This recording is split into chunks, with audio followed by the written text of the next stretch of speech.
MDMA, also known as methylene dioxymethamphetamine, is a synthetic stimulant and mild hallucinogen. It produces euphoria, but with short-term health risks and longer-term harm to mood and cognition. It is usually taken as a capsule or tablet, but some swallow it in liquid form or snort the powder. Now we're going to talk to somebody who is a Molly addict. Hey! What's your name? Patricia. So Patricia, you on Molly?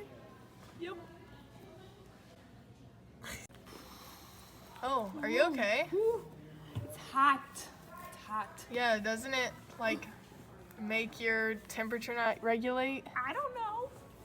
Hope your liver, heart, and kidney don't fail on you. Mole.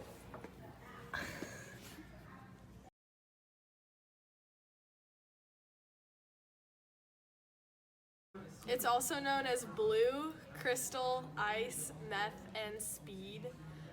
It affects the central nervous system, and the high goes very quickly, so people typically use it in a binge and crash fashion. So sometimes they'll go days without eating or drinking, and they'll just keep using it. So how people use it, they smoke it, they'll swallow a pill, they'll snort it, and sometimes they'll dissolve it with alcohol or water and make it into solution, and then they inject it. And then some of the long-term and short-term effects. Long-term is extreme weight loss, addiction, meth mouth, anxiety, changes in brain structure because it does affect your brain structure, confusion, memory loss, violent behavior, paranoia, and hallucinations.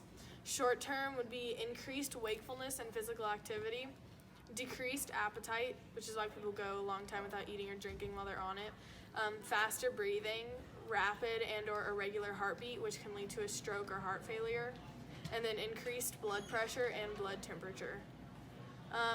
Meth is very addictive, and withdrawal includes anxiety, fatigue, severe depression, psychosis, and intense. Cocaine increases levels of dopamine in brain cells. It is a powerfully addictive stimulant drug made from the leaves of the cocoa plant native to South America. Health effects of cocaine include constricted blood vessels, dilated pupils, nausea, raised body temperature and blood pressure, fast or irregular heartbeat, tremors and muscle twitches, restlessness. Cocaine also has long-term and short-term effects. It can be taken in various ways, such as snorting through the nose, rubbed in the gums, injected into the bloodstream, or smoked. Now we'll be interviewing a recovering cocaine addict, Sherman Wallaby. Hello, my name is Sherman Wallaby. I was addicted to cocaine for 12 years. I have now been clean for 6 years. While I was on cocaine, I remember being extremely happy. I also remember being hypersensitive to lights and sounds, and I was extremely paranoid. I thought everything was out to get me, or a cop or something. Even my pillows, it was really bad. I remember not being able to function. I lost my job. I was close to being homeless, but I decided to change my life, and I quit cocaine 6 years ago. It wasn't easy at first. I would say the first 6 months I was still thinking about doing it, but now it doesn't even cross my mind. To anyone who is struggling with addiction, I would just tell you to get help and better your life. Go. So today we are here with Marilyn Myth, an on and off meth addict. Backstage we were talking a little bit about her backstory, about how her mom was a meth addict and how she was passed down the meth lab.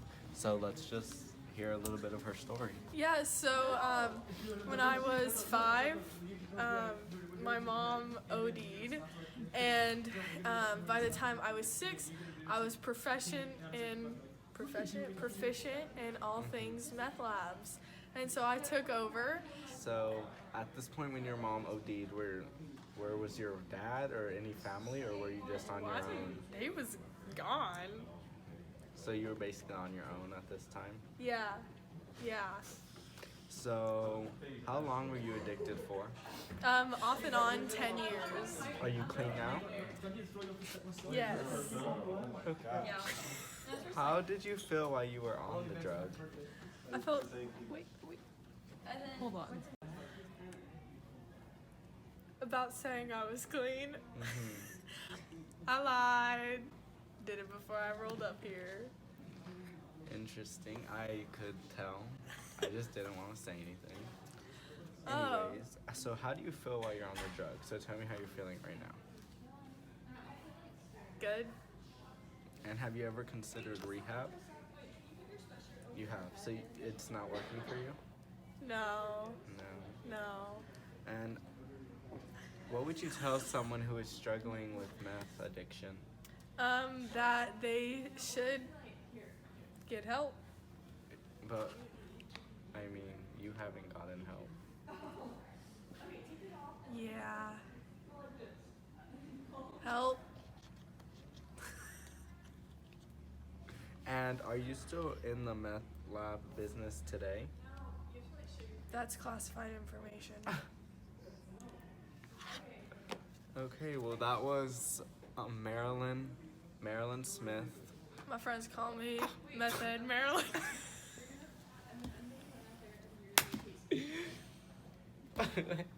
Well, thank you for coming to chat with us today. You're welcome, man. Thank you. The door exits over there.